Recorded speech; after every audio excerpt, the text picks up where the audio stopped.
my colleagues, former heads of state,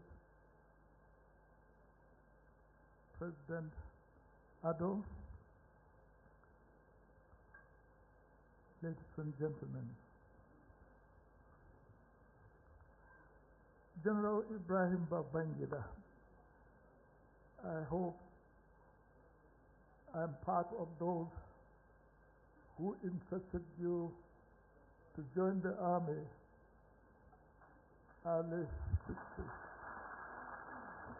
When I visited your school, to interest your school to see if you can join the army.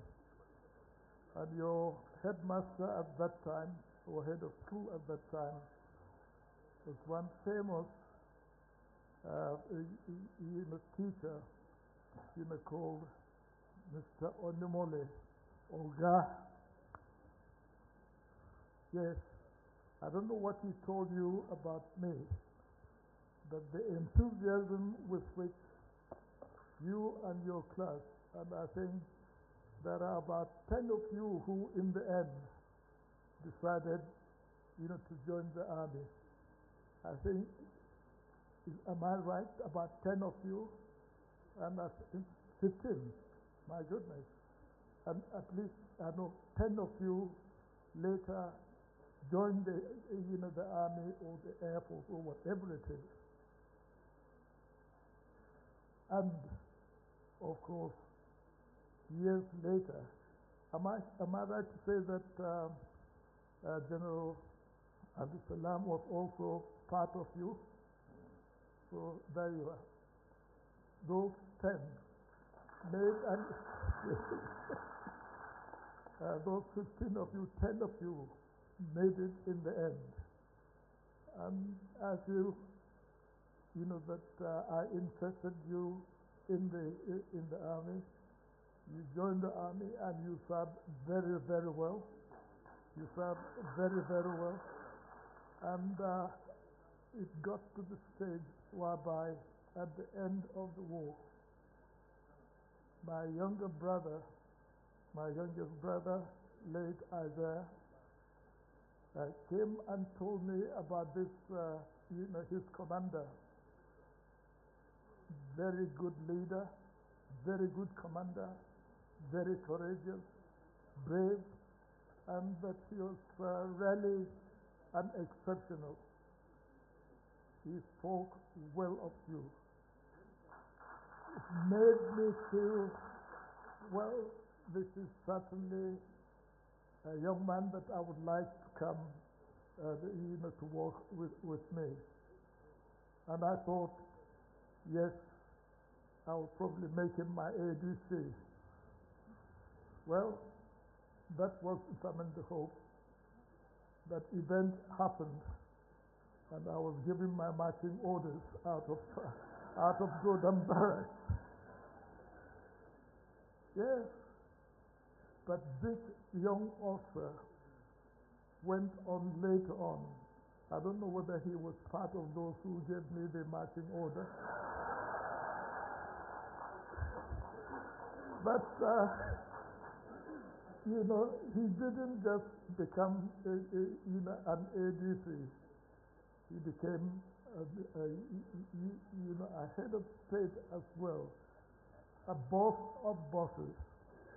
And honestly, and I know the amount of work you have done. And over the years, various events happened, and I understand, I learned that you are the one who made sure that Dimka either escaped rather than be arrested. And of course, yes, the accusation of me being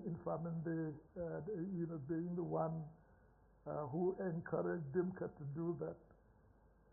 Me, who had been trying all the time to make sure that other coups do not take place in Nigeria, and made sure that our army remained very loyal to the to the government of the day, and that was how I started trying to deal with the coup and to ensure that the government of the day continues. Unfortunately, that did not happen until the civilian government and the government of the time decided that yes, let the military take over until they can restore loyalty and discipline. And for that reason, what I had wanted to do, that if a coup ever took place in Nigeria, I hope the loyal ones of us will deal with the situation and return the status quo. That meant return the government. And when we were able to really deal with that particular coup, yes, what happened, was that yes, the power was given to Iranzi, and he told me this is what has happened, and I had to just say to him, well, if this is the case, you have my double loyalty, as as my GOC and president. Now, president or commander-in-chief. I see, I can see, I know how to do that. But yes, that happened. And so that was why, how the military government in Nigeria came into being. The attempt by the first group did not, was not, complete. So, it was not. It was a military government that was fought on the, on the military. But let me say this, General Babangida. Yes, I had, a very rough, time. I was even, charged for treason, isn't it? I was charged for treason. You believe that? But however, such a false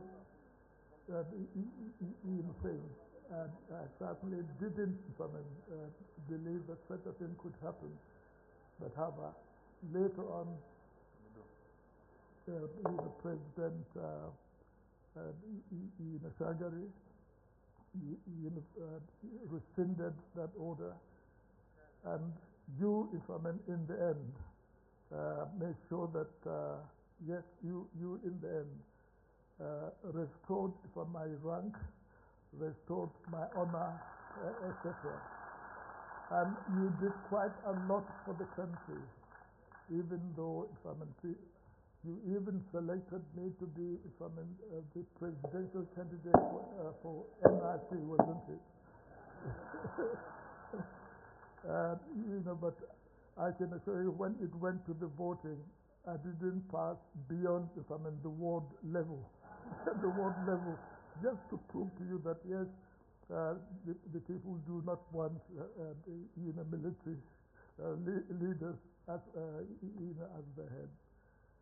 But you reinstated me. You really made sure, and you continue to do well, for which I congratulate you. Everyone congratulates you and wish you well for the future. Thank you very much. Former President General Yakubu Gowon was one of our most amiable and loving presidents. Representing General Muhammad Buhari, GCFI, Sambo, Minister of Transportation, a very brief Goodwill message from our former president. Big round of applause, please, for him. Welcome him.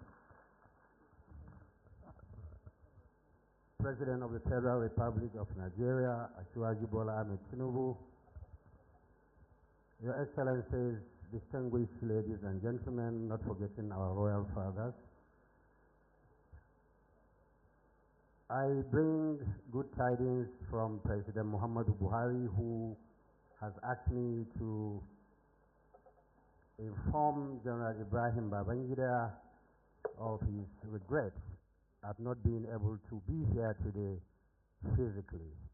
This was due to an engagement he committed himself to prior to the receipt of General Ibrahim Babangida's letter.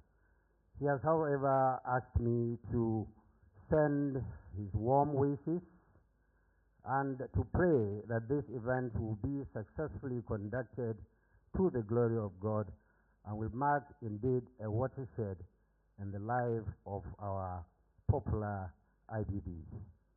I don't have his mandate, sir, to call you by that name that he calls you by, so I will stop at my father, General Ibrahim Babangida. We pray for your good health, long life, and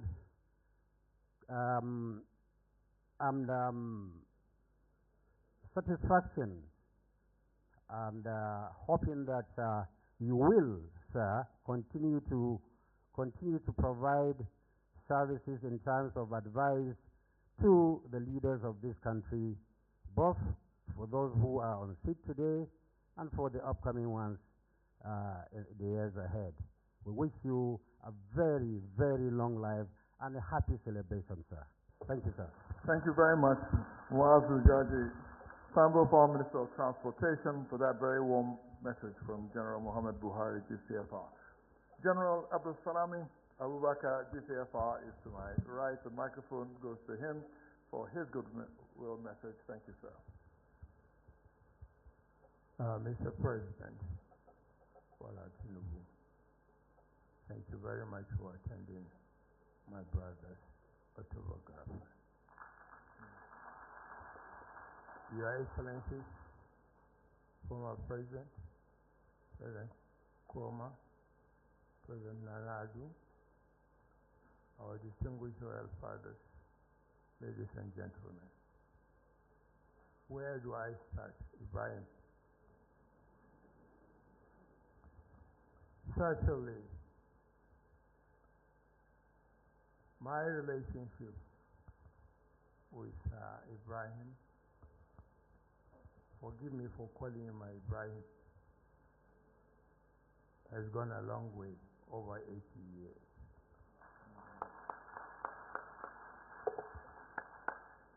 I think the popular argument was who is older. But now I think it has been settled. I bow to you, you are older.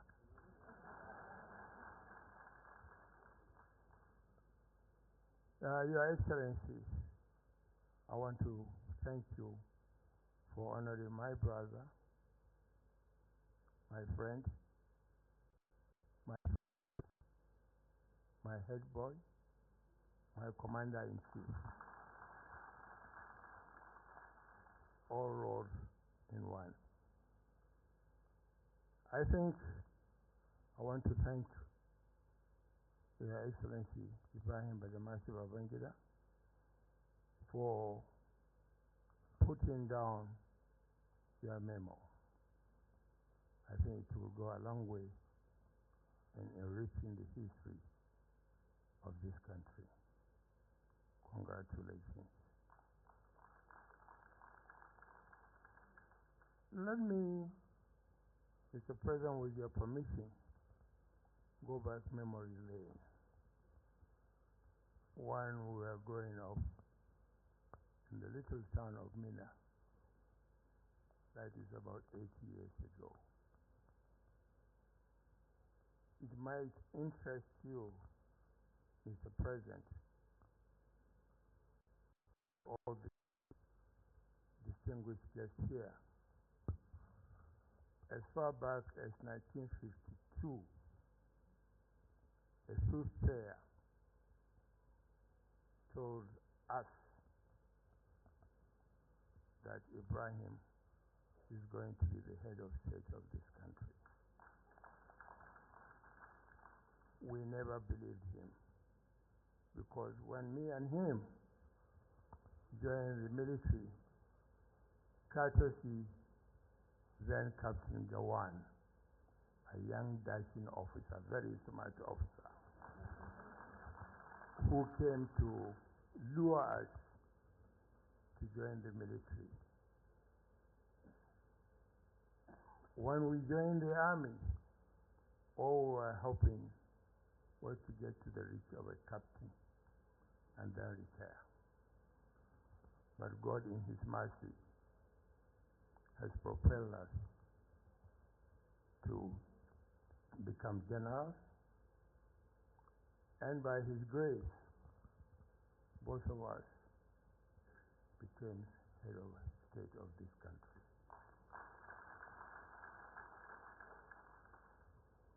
Ibrahim, I want to thank you again for the friendship, brotherhood, and all that. No moment goes by when we remember our escapades without bringing smiles to our faces. May this smile continue during our twilight as we continue serving our residential responsibility to this nation. Mr. President, I thank you. Thank you very much. General Abdulsalami Abubakar, GCFR, firmly now known as the junior brother to President Ibrahim Babangida. Mr. President, Your Excellency, distinguished ladies and gentlemen, Dr. Goodluck Ebele Jonathan, GCFR, sir, for your goodwill message. Thank you so much. Mr. President, thank you for coming to personally preside over this ceremony. His Excellency, our leader, General Dr. Yakubu Gowon, and President Babangida that brought us here, thank you for today's ceremony. And let me appreciate Abdulsalami Abubakar and the wife. And let me appreciate the keynote speaker, the immediate past president of the Republic of Ghana. Thank you for being here. And our good friend, Ernest Baikoroma, the immediate past president of Australia. And let me appreciate the three vice presidents are here with us, a very senior Nigerians serving in government and they have served before, the captains of industry. So much of the time. Today is a special day, and some of you will be surprised why I should stand up. You know, in the committee of the president,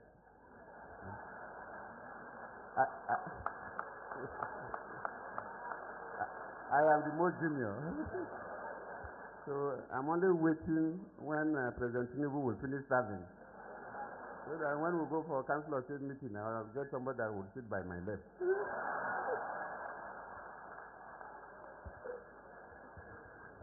So thank you. Today is a great day, and I wouldn't take much of your time. President Babangida brought us today to celebrate his history of service in the launch of the book, A Journey in Service, and also to launch his presidential library. These are two noble things. We've not read the book, so just like in those days when they were selling drink, they say liquid content oil. So we can talk about the bottle, not the liquid content.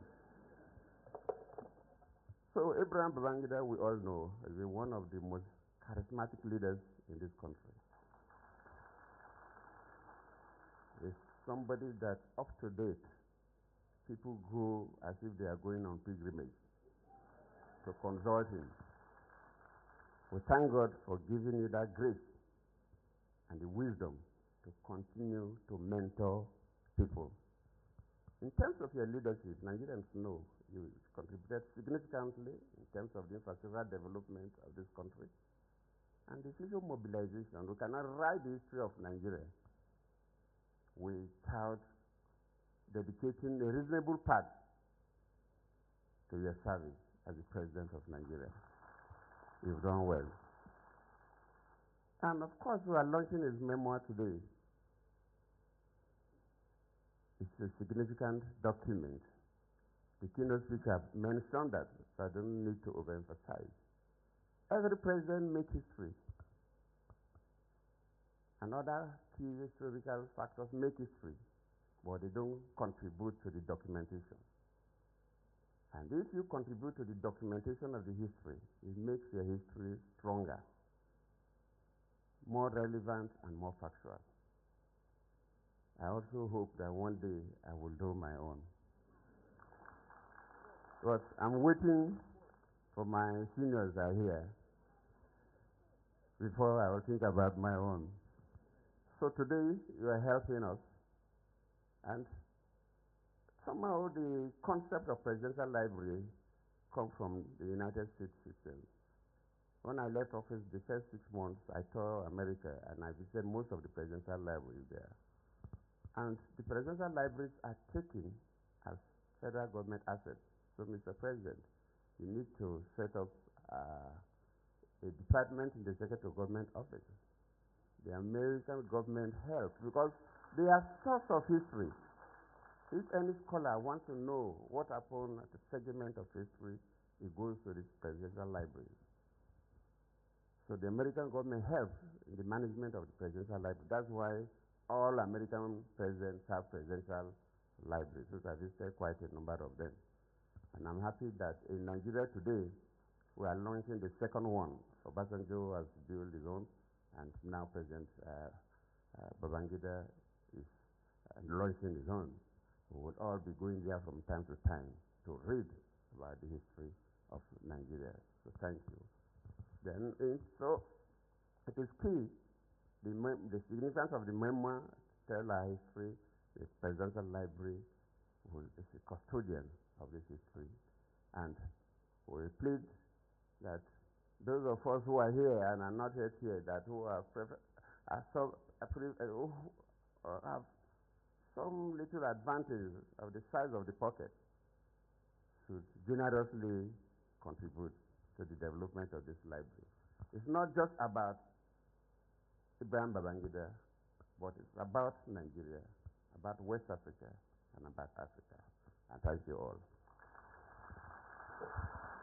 Thank you very much, Dr. Goodluck Ebele Jonathan.